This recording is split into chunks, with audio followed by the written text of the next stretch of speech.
Hello, in the previous video I said I would show you how I was going to join back to the ball because I started with pulling some thread off my bobbin because I didn't want to have any knots at the end. So I'm just using this slightly contrasting color to show you. It's just a demonstration. I'm still working on the fourth round here on the other side. So I had a bit of loose end left, so I did as many chains as I could with that, and then once I got near the end of it I decided to add a magic loop here in the chain so I could pull my ball thread into it.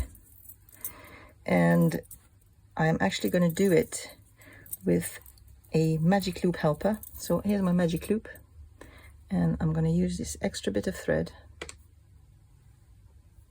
You can just tat over the magic loop, but I just find this a bit quicker once you've got it set up, so it's just for demonstration. So just push this into your shuttle. You do need to work with bobbin shuttles for this to work, because I'm gonna then trap this between the bobbin and the shuttle like this.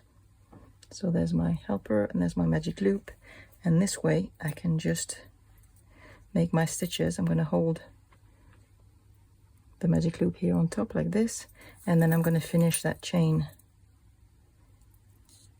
I'm going to cut the extra bit, it's a bit too long here sticking out of my shuttle like this.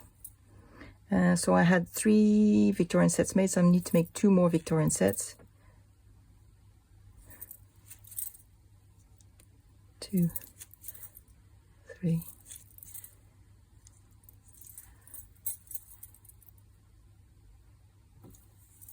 Sorry, just adjusting here the length.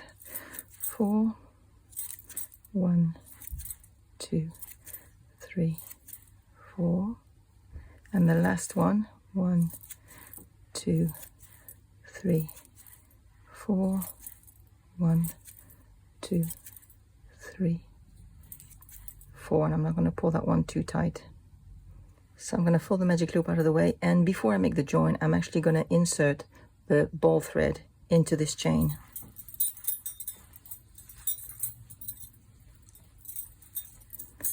So there's my ball thread, and open the loop and through here.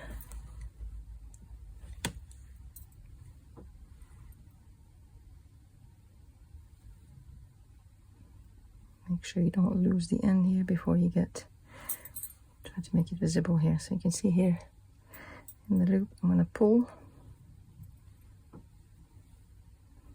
open the loop and slip my finger through. It's easier to pull like this,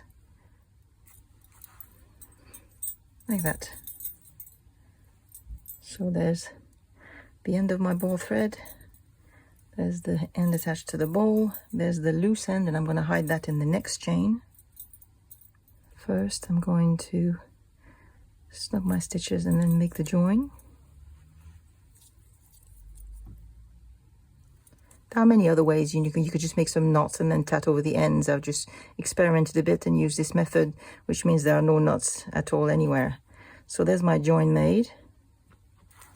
And now what I want to do is just hide this end in the next chain. So now I'm swapping around, and I'm now wrapping the thread coming from the ball around my hand. And I can actually do the same thing again here. And if I push this into my shuttle, about the same length, and trap it between the bobbin and the shuttle, and I'm going to cut the extra length like this, and then I can make the first, I'm going to make first two sets of the next chain. 2, 3, 4, and you can see again I'm making the stitches both on the thread end and on the core thread at the same time. 1, 2, 3, 4, 1, 2, 3, 4, 1, 2, 3, 4. So that's plenty to keep my end secure. I'm going to pull it back out of my bobbin, give it a tug, cut it close to the work, and I'm going to complete this chain with 3 more sets. 1, 2, 3, 3, 4, like this, and join to the next central picot of the next scallop.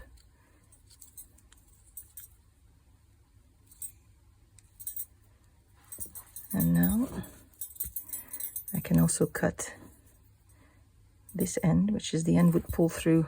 And this is secure because this bit of thread is the one that actually made the knots on the next chain, so it's not going to pull out. So here we are. That's how I joined back my ball thread to the work when I started here on the other side. That's the method I used on this occasion. I hope you find this helpful. I'll see you in the next video. Bye-bye.